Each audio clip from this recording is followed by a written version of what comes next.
Morning. We are out and about. Gonna go check goats, do the rest of the chores, and as windy it is, we might end up doing some office work, but we'll see. It is really nice out, be out of the wind, but I don't know if that's gonna be possible to stay out of the wind today because it is gusts of 50 today.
All right, everybody's got grass and alfalfa, water.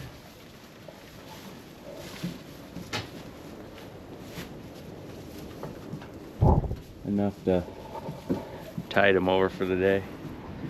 Now I think we might go and head to the shed, see what we can't work on out there. Hey guys, welcome to the shed. I thought, well, if I'm going to be doing some longer videos, I maybe better do an introduction. My name's Ben. I'm a 6th generation farmer here in Iowa. Thought maybe I'd put together a few more longer videos, maybe myself doing some farming activities, and reach out to, I don't know, the end consumer.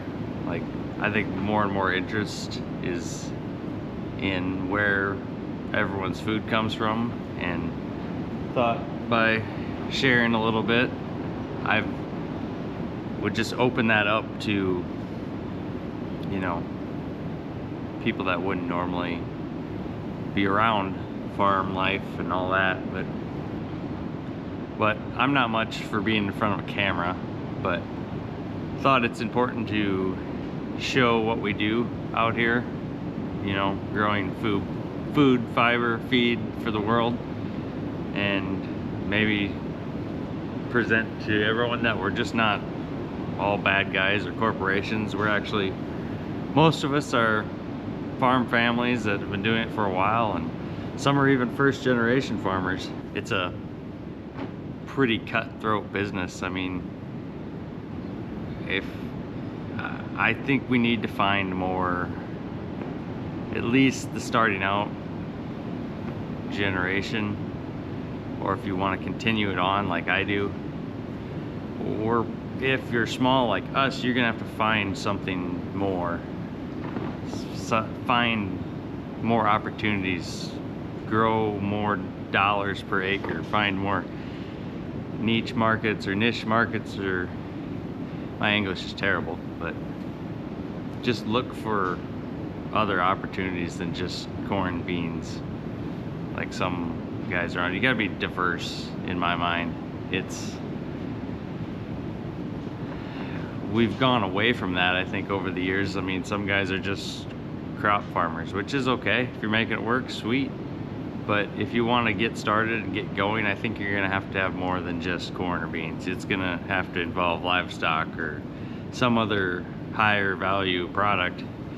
And thought I'd maybe put together some videos of us trying to get our start and make a name for ourselves and turn the 6th generation into the next, hopefully. And yeah, it's gonna be interesting. I'm not much for being in front of a camera, so we'll see how this goes. It's out of my element, but, and I'm not doing it for other farmers. I want to reach out to people that don't have the opportunity to farm or want to farm or just want to see what's going on at the farm. I'm not the best teacher, so I'll do my best, but figured I'd show you along and see how everything goes. I guess first off it is really nice out for, I think it's the last day of February now today, but we need to hook the tractor to the strip till machine because we do have some spring strips to make and we want to be ready for that, and it is thawing out fast. I don't know how big of a window we're gonna have, but we better be ready for that. So we're gonna go rearrange some stuff, and don't mind the clutter. That's gonna be a project here sooner than later of getting everything organized and cleaned up, but for right now it's good enough and we'll work at it slowly. But we're gonna get the strip till machine hooked up I think this morning, but first we gotta move some pickups around and get the tractor started. That'll be the first step. But yeah, exciting, getting ready for field work. You almost feel like you're never ready 100%, I feel, and if you are, you've got nothing else better to do. But and it's hard when you don't have a heated shop to work on things over the winter. It just kind of gets put off till it warms up, which is fine. You just gotta make hay when the sun shines, because it's gonna be nice out before the fields fit, typically. So there's opportunity to get stuff ready, and I think our opportunity is right now.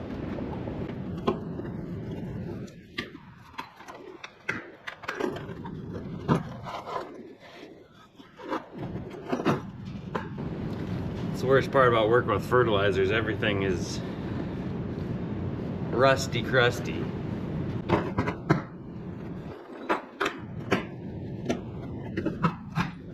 It would for sure be nice to have a heated wash bay, for sure, because then you could just go wash it off and actually let it dry and check it over again and wash the spots you missed. But when you don't have that opportunity, it gets washed off in the cold and put inside the best that you see fit. So we're gonna see if the half ton starts.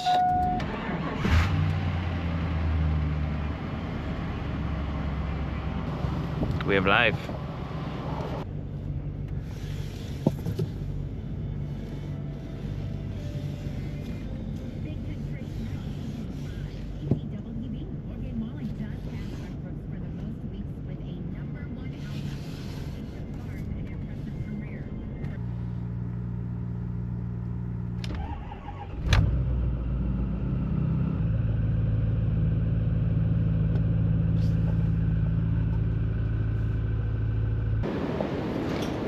See if the tractor starts.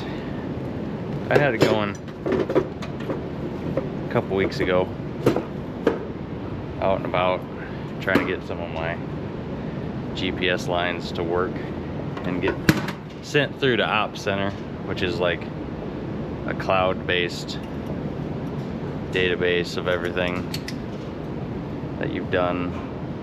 Keeps track of lines, your GPS lines, and all your application maps. All right, oil's good, coolant's good, hydraulic fluid's good. I think we're ready to get her started. See if she goes. It hasn't been plugged in, but it's also been nice out, so really it shouldn't need anything extra.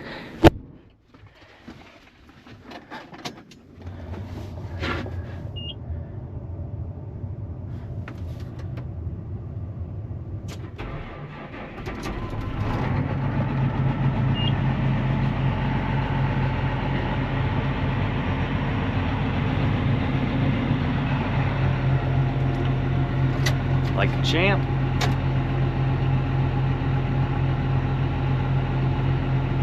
Oil pressure, check. I think we're good.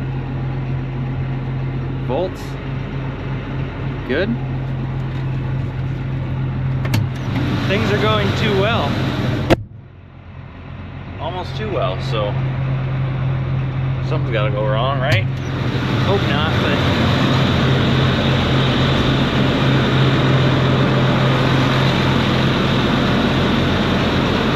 can you guys sit here and tell me when to stop, or if I'm good?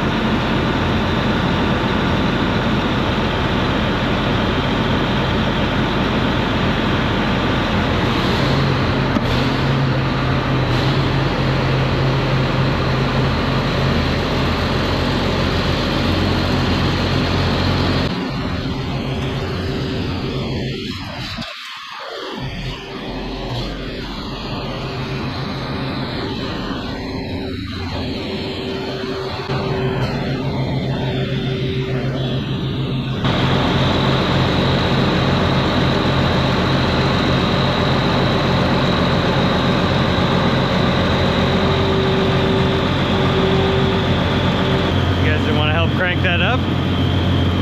That's okay, I'll get her.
Harder than it had to be, so it's been hooked up. Now for the hydraulics.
So we got the hydraulic lines hooked up. That's what controls like the up and down, out of the ground, in the ground, motion of the machine. Fold the wings out and run the fan that blows the fertilizer out to the rows, plus drives the auger at the bottom of the tank to meter the fertilizer out into the tubes. So the only thing left is the electronics. I think we'll do that too. We do have one wire we need to put a connector on. Other than that, I think we're good. This one, I need a connector. It's for we made a switch to have lights in the back and didn't have a connector, so last fall I just cut it where we're going to put a connector on. We got 2 wires for 2 cameras. We have, I believe this is just power and a foot switch. This is your ISO control basically everything back here. Controllerize it. It keeps track of your rate, controls the auger, how fast it's spinning, speed it up, slow down. And it's also got the scale plumbed in it into its system too, so I can see the scale readout in the cab on the monitor, which I think it's actually easier to have a scale head because it does cluster up the screen a lot. But it's alright for now.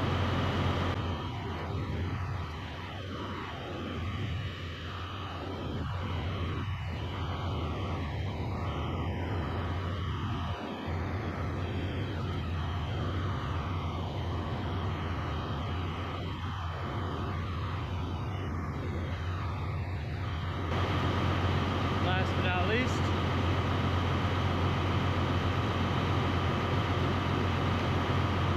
power plug for flashers, red lights, and lights on the back of the tank, shining back towards just behind the machine. Just see your strips, or when we're pulling in hydrous, you can see your tank when you're hooking up. Makes it nice to see for when you're looking into the camera.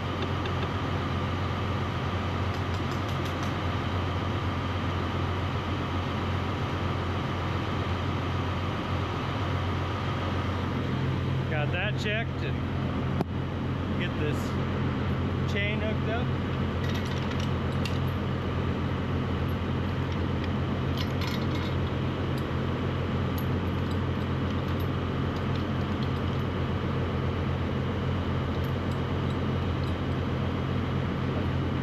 Forget if I do 2 loops or 3 there. The chain's pretty long.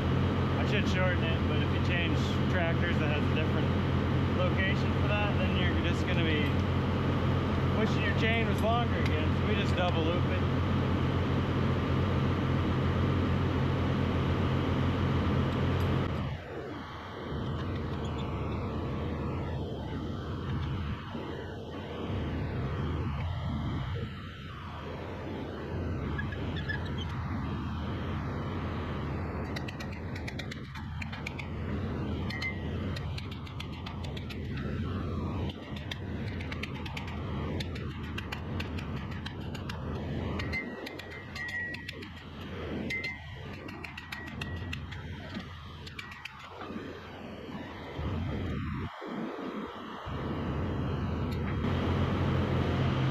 I can hear it now. Farmers are hard on stuff. Jacks up, pins in, hydraulics are hooked up. Now we're gonna come see if these are loose. Probably not. There's safety latches for the wings, so they don't come unfolded going down the road, but they've been sitting a while. I think they got a little rust too. So now we'll get in here and can't really make sure the hydraulics work until you get it folded out. We can see if the fan spins the right way. I did not label them last fall, so we'll see. Look at that. Nice. So there's number 2, see if we can pull it together.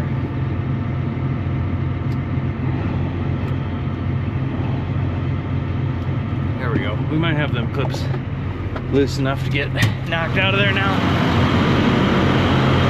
Oh, it's making me sweat. A fine February day, which is odd. So, yeah, I think there is rusty.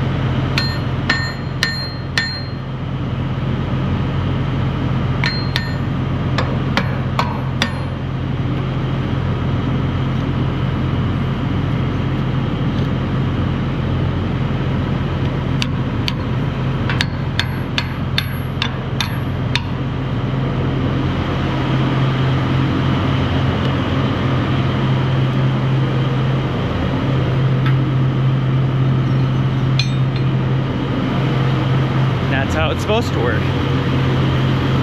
Those clip in and hold the wings from coming unfolded when you don't want them to.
I just remembered I was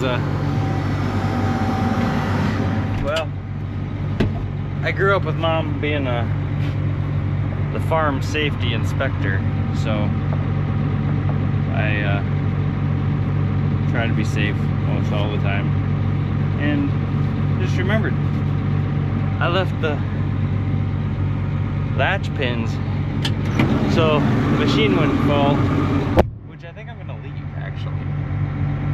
Now that I'm thinking about it, I think I'll leave them because I need to go through all these row units. We'll just leave those in play.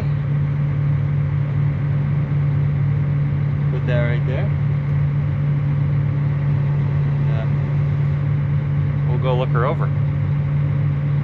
I don't think she's gonna take much to get rolling this spring. She was change the points and all. We'll check out all the bearings, but we'll go through that here in a little bit. So I'm basically just gonna go through, make sure everything spins, turns the way it should, grease it, make sure all the pins look like they're in good shape, nothing loose that could cause problems right off the get-go. But yeah, we're just gonna go through and make sure everything turns and spins, change all these points out, see what other parts we're gonna need. Yeah, she should be good. We're gonna go through her. She might need chains, but I'm gonna evaluate, see if I can make it through this spring, because I'd like to get as much life out of them as possible.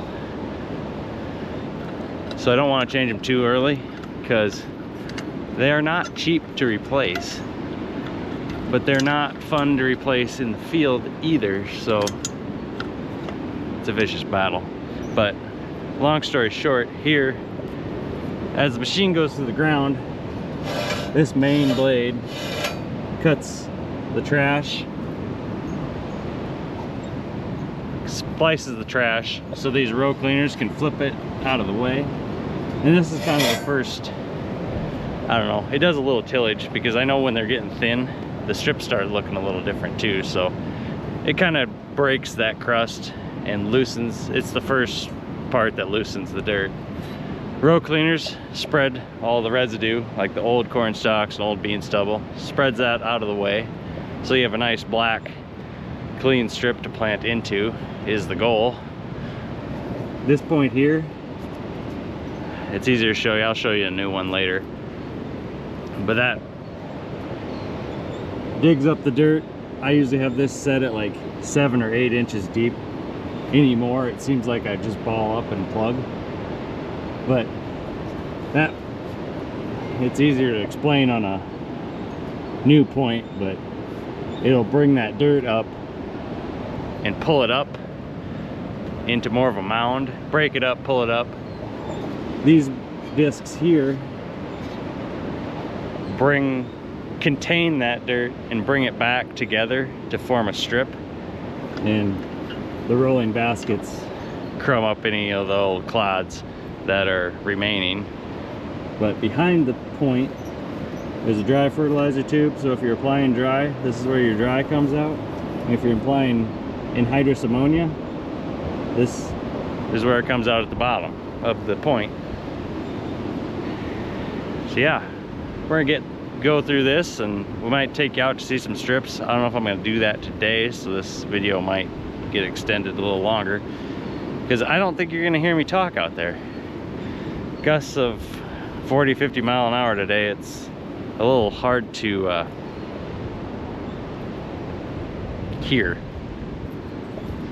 but we'll go through this a little later, and stay tuned. We'll keep working on this and getting ready for spring. Hey, well, it's the next day now. It got way too windy on the day we pulled it out, so it was a good day to do office work. So now we're gonna go through and check all these bearings, make sure everything spins, make sure there's nothing broken, and change these points out. And then when we go through there, change all them bearings that are need to replace, if any. We'll drop it down, check out the rest of the machine, grease it, and make sure everything else runs. Get the technology in the cab, globes on the machine, and yeah, let's get started.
All right, it doesn't look too bad. Gonna change the points regardless, just because we're here, and I don't want to change it mid-season in the spring. Some of them aren't terrible, but I'll keep some of them back for spares. When you break one or lose one, it happens. Or certain rows sometimes wear out before others, and they're nice to have to throw on that row before, so you're not putting a new one on and everything, nothing else is new. They kind of match a little better. Other than that, everything looks decent. There's a few chains getting down there, but I think we can last this spring. I want to make them, get as much goodie out of them as possible. We changed these bushings last fall. Kind of keeps that fresh and in line. Those are new before last season. We got not a terrible amount of acres through it last fall. It started off super dry, was hard on things, breaking rolling baskets left and right. And then once we did get moisture and cool weather for anhydrous, and to finish off the season, it rained and rained and rained, it kept raining. So our window slimmed up to about 5 or 6 days. which stinks, but again, you're at Mother Nature's mercy with operations like these. But everything else looks pretty good. We'll get the screen in the tractor so you can make sure everything turns. And yeah, we'll be good. So we're gonna go grab some points at the shop, bring them back, grab a few other things that I think I might need, and we'll go throw those on, maybe check out some strips on the way and continue on. So I ran out to our field since if some of you don't know what strip till is, we just strip about 10 inches wide. On us it's every 30 inches across the field, and we leave a nice black berm like that we plant into, so our nutrients are right in the row, ready to go. We did not put in hydrous on or anything form of nitrogen, so we're gonna have to come back, and for this year we'll spray 32% nitrogen right over the top, which worked fine last year. We were a little nervous about doing that the first time, but it seemed to work good. I wouldn't mind maybe going back and just doing a few fields of hydrous and a few fields of 32 over the spring just to compare. But this is what we're talking about. This is what I'm looking for, is a little bit of a berm, so the top of that dries out.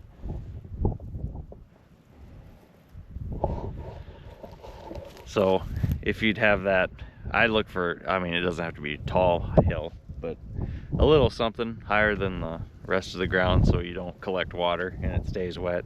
That's what you don't want. But so we do our best to make a nice berm, and it's a good place to plant in the spring. So back at our place, I didn't find a matching set of points, and by matching set I mean we take hardening rod with a welder, hard facing the face of these points to extend their life. I've actually found a brand that they made me a dealer for now, but I didn't rush a shipment. I could have got more of these sooner, but I didn't rush them since I got so many normal points. I figured I better use them up, so we didn't push them. So I have 2 of these to run, but they have a different tip on them that lasts a lot longer than our version of hardened faces, which lasts longer than the normal rock points that we have to use. I wish we could use the carbide point. They last forever, but we have too many rocks, so we end up breaking the feet off of them. And then the fertilizer tube starts to get drug and kinked. So we started hard surfacing ours. That I think it doubled or tripled the life of them. And now with this new tungsten tip point, I think we got 3 times the life of the ones that are hard surface. So it's really extended their wear. But by not matching set, I mean we didn't weld all these at the same time, so they're different. I think we got a different brand of hardening rod on a few of these, so it might be a good test if I keep track of that. So we're gonna throw these on. I'm gonna throw those 2 tungsten tip ones behind the tires, since that's where the most compaction is and the most wear. Those 4 will wear out first in the very back typically. So I think I'm gonna put the tungsten tip ones on the outer rows of the tires, and then stick the rest on the other rows, and we'll have the points done.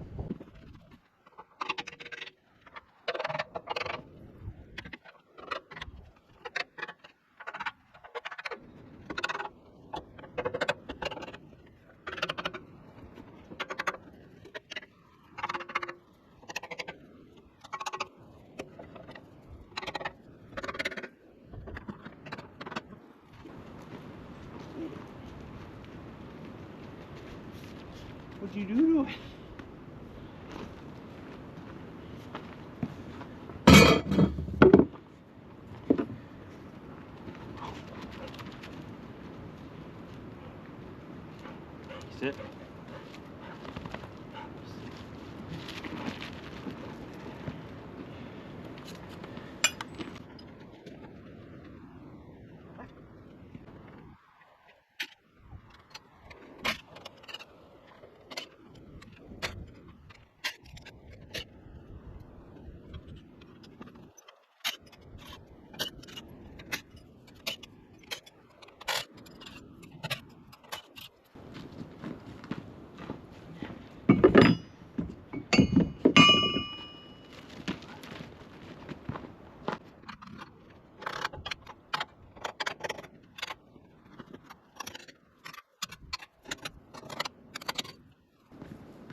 kind of found, I don't know, you got to find your own way to do it or make it more efficient, but I found if I do one step at a time, but do that step all the way across each row and then move on to the next step, is found that to be easier for me. You kind of, I don't know, you get into a groove of doing that one thing all the way across the machine, then you go move on to the next step and do that all the way across the machine. I feel like that's efficient for me. So got all the points on, now I gotta put all the nuts back on the bolts and go tighten them up.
So we got the points on, so that step's done. I've kind of sorted them into categories where I'm gonna keep a few for replacements, and the rest are gonna see probably the scrap iron pile. But we got one rolling basket to change, and other than that, it's not looking too bad on the row unit wise. I'll go look over a few more things. There's a few bolts missing. One nut I need to tighten up on a straight coulter, but getting closer.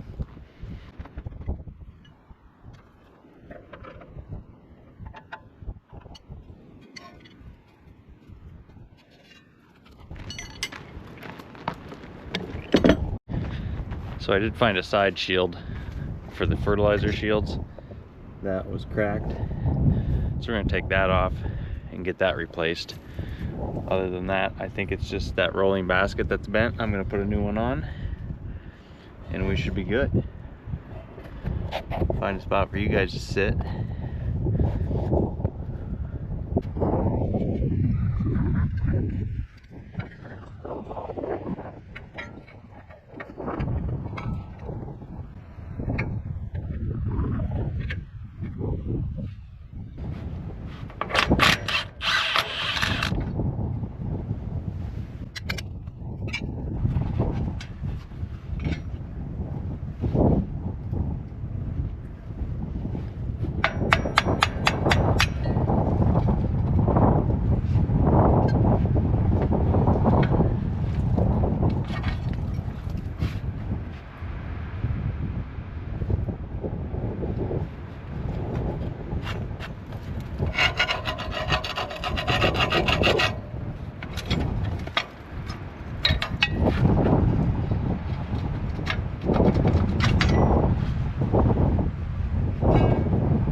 The right side wasn't too bad, but while I had it off, I was just gonna replace it. But we'll keep it for a spare, just in case. It's kind of nice having a pickup,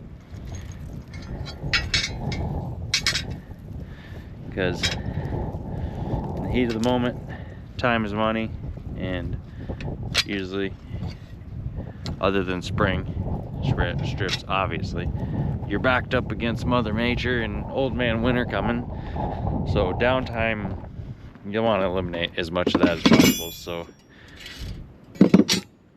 eliminating the runs for parts,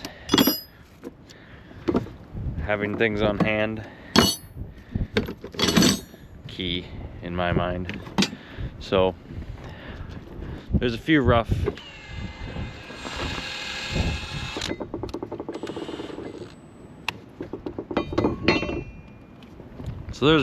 bearings on here, but sometimes they actually come out of it. I've replaced a few. Sometimes it's like, well, what's even wrong with this one? But so I'll let it go, get the rust out, knocked off of some stuff, and sometimes bearings that are actually going out show their ugly head, and some of them just come out of it that were maybe a little stiff. So we'll get these wavy coulters put back down.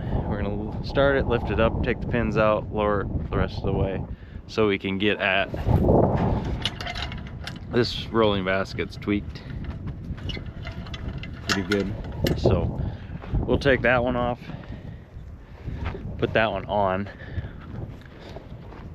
and then we'll take that bent one back to the shop and straighten it, and that one will become our spare.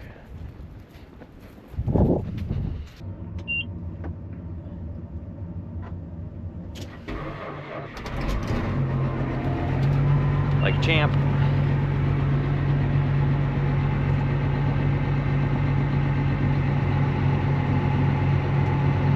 So we'll raise that up just a little. Come back here and take the safety pins out. So when those are in, it can't fall in case the hydraulic line would break or a fitting would bust. This would just come careening down to the ground, where if I was there, you know, changing points out, that'd be a bad deal if I didn't react fast enough to get out of the way. So we put these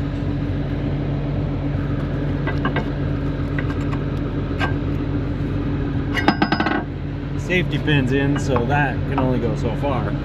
It won't fall all the way down to the ground and crush you, which would be a bad deal.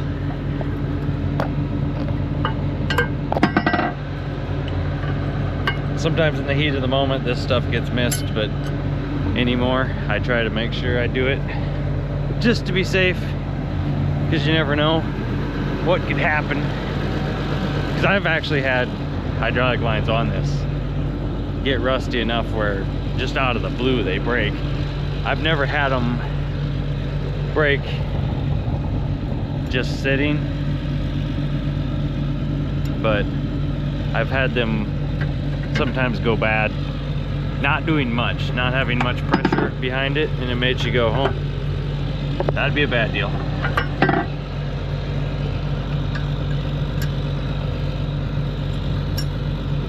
So yeah, you get a lot of fertilizer stuff caught down in here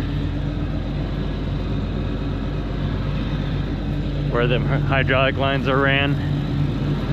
So if you don't get them all cleaned out very good every time, even mid-season where you're obviously not going to wash it every day because you're not home every day. So that over time, with the moisture that gets built up in there, just even in the season things start to rust. So it's inevitable when you're working with fertilizer that you're going to have some rusty equipment, unfortunately, unless you're super picky, don't have much to do. You can pick the right days and just work with low humidity. I don't have that luxury, unfortunately. So I guess I get to deal with rusty stuff. So we'll get this put back down on the ground. I'm gonna get a block so I can block that row unit up. It'll raise it up. You'll see later. So I can get that pin out of that rolling basket. So we'll go find a block and get that blocked up. So found a block. We're gonna take this down here.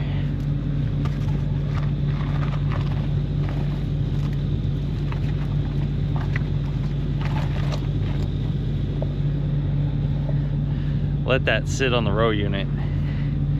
When I let it down, it's gonna raise this up so I can take this bolt out. Otherwise, if you try to take it out, it's gonna hit between these two. So I get something to raise this up so we have some clearance. I'm hoping that'll work, because it's always fun when you're working next to the tongue.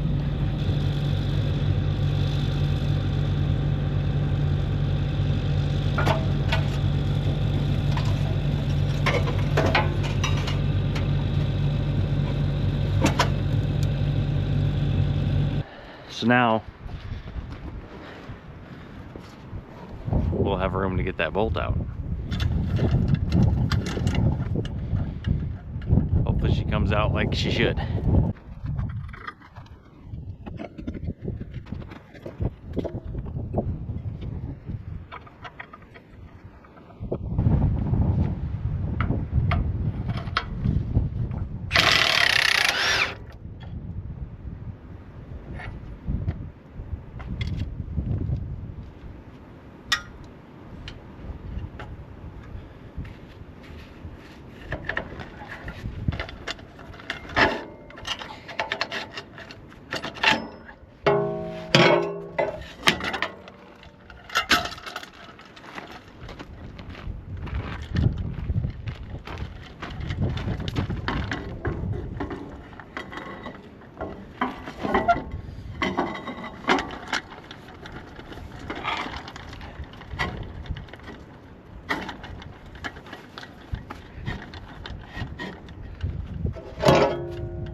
So as you can see, as long as you have the parts and the right tools with you, that didn't take very long.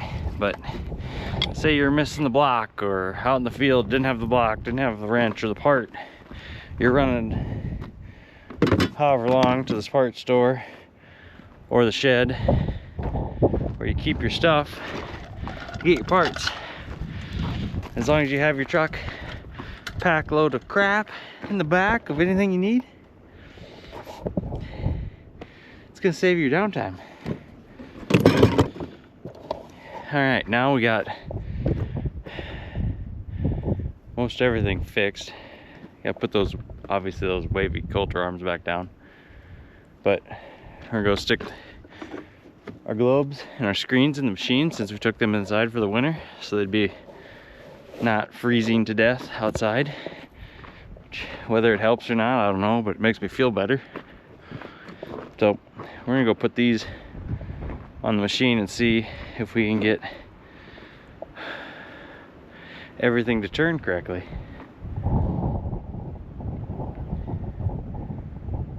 And if we have any blown fuses, we'll know about it really fast. So we're gonna start with putting on the globe on the back of the machine, so GPS knows exactly where this machine is compared to the tractor, so it'll actually put the machine on your line where it's supposed to be versus the tractor where it should be. And then the machine might be drifting off a couple inches either way because it's not tracking perfect all the time. So it takes a little bit of that play out of it, so you should have straight lines. Even so, if you're coming back with, let's say, a 24-row planter or a 12-row planter, this is a 16-row machine, the rows don't match up, so you might have a gap wider or narrower in a spot. So that helps reduce that difference a little bit. So it does help. Is it perfect right on every time? No, but it is a lot better than if you have implement drift and you're just going by where the tractor needs to be instead of where the implement needs to be.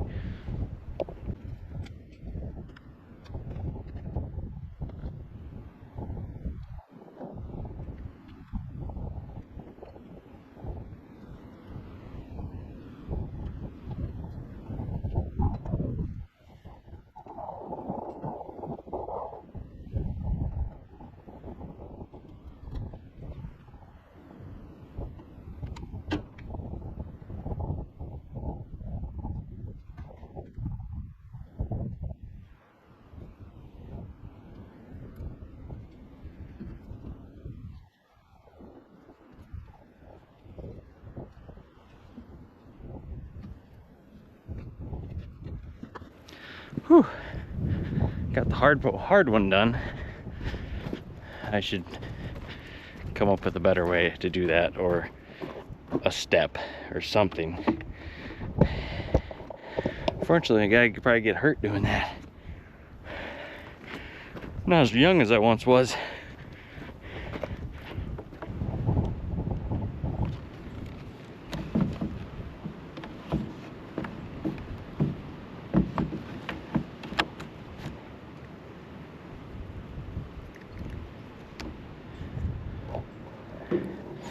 Globes are installed. Now for the screen, or part of the brains of the operation.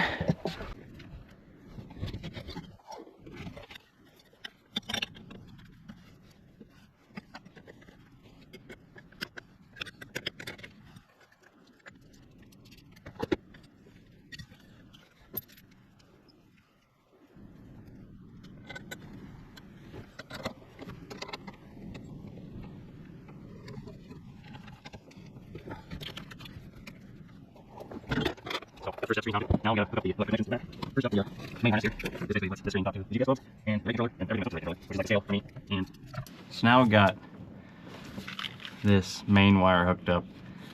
This is the main harness that talks to basically the tractor. It steers it.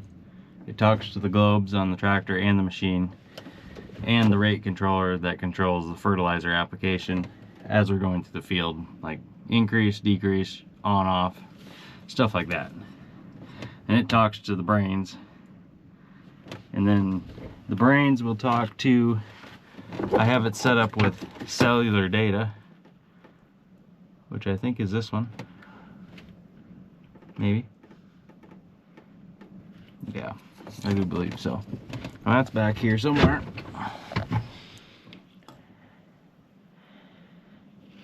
Internet.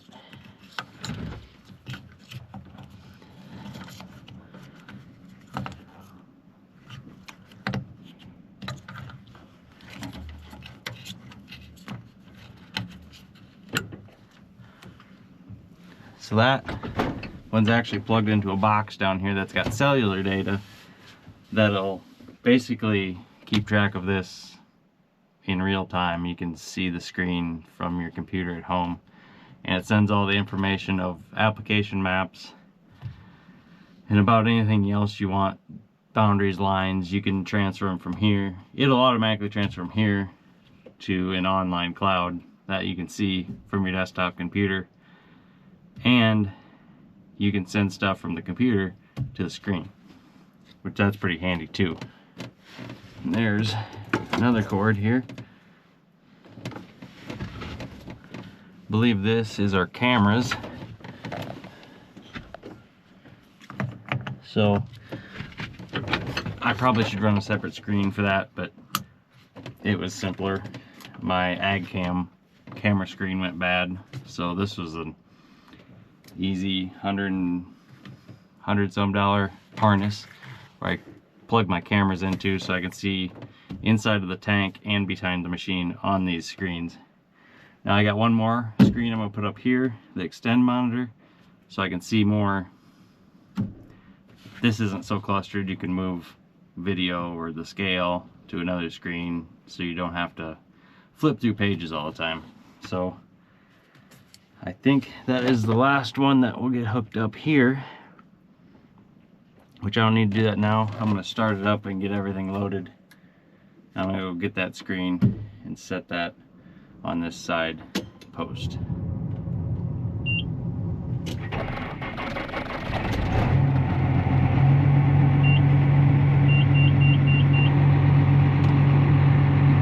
So we'll let that warm up, and we'll go get that other screen, stick that right here.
So we'll let that reboot and get this extra screen all light up.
So we got you can set up basically different pages you can scroll through to see different stuff.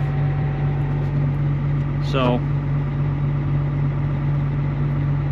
I want to see if the cameras work. Looks like the scale works.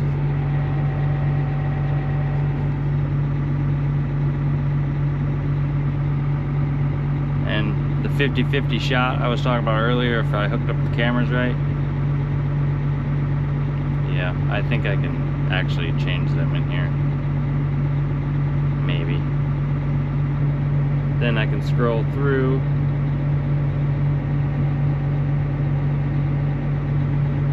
And I can see an image like this. This is behind me. This is inside the fertilizer tank back there. so I could see if there's any rows that were running out without getting back there to look, because you can't see anything inside of there. And even if you could see even the level, my old tank was white and clear, you could see it working its way down, but it might actually be all the way empty on the back side where you can't see it anyway. So having that camera in there, you can definitely tell and keep track. You can keep track of the scale if that starts to change a little bit, but you can see instantaneously if that row is running out. So you can keep an eye on that from the cab and not worry about it. So we're gonna go in here and see if we can't make everything back there turn. So we're just gonna do like a granular flow check that'll turn the meter with us just sitting and not going anywhere. Override the height switch, turn the master on. We're gonna have to turn the fan on.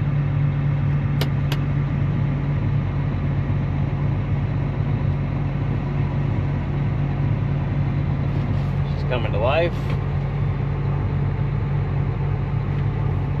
I'd show you back there, but I don't know if you can see through this window. So we can change these screens. The only screen you can change things on, like change settings on, is this main screen. This one's kind of a viewing screen. You can change things on there, but you can't, what do I say, change the layout. So you can just swap these screens where these are just gonna flip-flop. So what we're looking at is over there, this one's here. Now you can change this screen to something else, flip-flop it. So you can't do that from that screen, but you can do it from this screen. So now,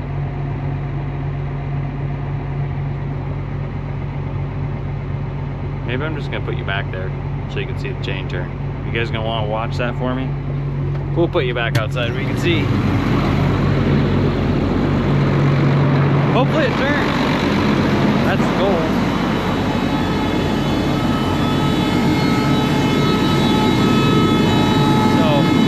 Back here, you can see the back pressure, and it's still warming up, so it's still cold, so it's low.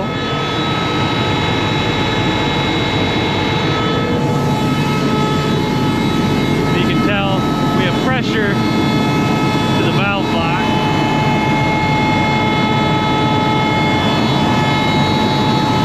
Now we're going to see if we can turn this chain.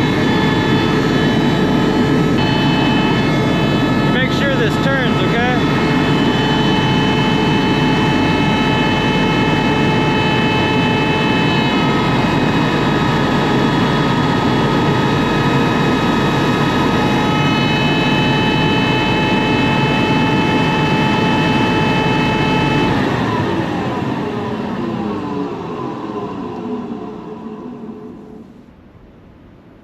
All right, good. We got life. So got our points changed, got some things that are visible fixed. We made sure the augers inside of the bin turn. I think that's about as, I mean, you can only do so much in the yard to figure out if it's going to work or not until you actually take it out and put it in the ground. But so far it's looking pretty good. Everything moves, everything turns, so it's probably a good stopping point in this video, I think. Otherwise it's gonna get too long and drawn out. We'll take you along for a ride on another one. Don't know how long that's gonna be. It's gonna be nice this week, but we are supposed to get snow. So I don't know if we'll take it out early week before we get any precipitation. I'm gonna have to go around and do a few checks, see how much frost is in the ground, or if any. I'm assuming there's some, but I stuck a spade in the ground in our yard in the middle of the grass. That usually insulates it pretty good and doesn't let it thaw out as fast. So that went in the ground last week, 6-7 inches. So progress. So we're gonna go check some fields and maybe get her in the field here this week. But if not, I think we have another window here in a week or two, and it'll be go time. So yeah, until we stick this in the ground, I'm pretty sure I've gone through all the checks that we need to make sure it's gonna at least run. Obviously we blew out some of this fertilizer in these lines. There was a little, obviously over the season, stuff gets crusted up and it gets humid, or even mornings, you know, moisture collects, and then you blow fertilizer through it again and dust collects and that stuff sticks to the sides. Well, over winter it dries out, gets crusty, falls down. So we got some of that blown out, and there'll probably be chunks and plugged up rows initially, but really won't be able to figure that out usually until you go and realize there's a row plugged. I might lift it back up and eyeball through them all, see if there's any chunks stuck. But sometimes it's going to take blowing fertilizer through them to knock the rest of the chunks out. So probably won't be able to know exactly if we got all of our lines free or not. That'll take a test run with actual fertilizer. But we're getting close, ready to go. I think we'll just end it here and make a new video for the test run in the field. Thanks for watching. If you want to see more or want to see different things, let me know. And we'll keep making more of these, I think. See how it goes. And thanks for watching, guys. Thanks for clicking. Thanks for stopping in. If you want to see more, see something different, comment, like, subscribe. See you in the next one. Thanks.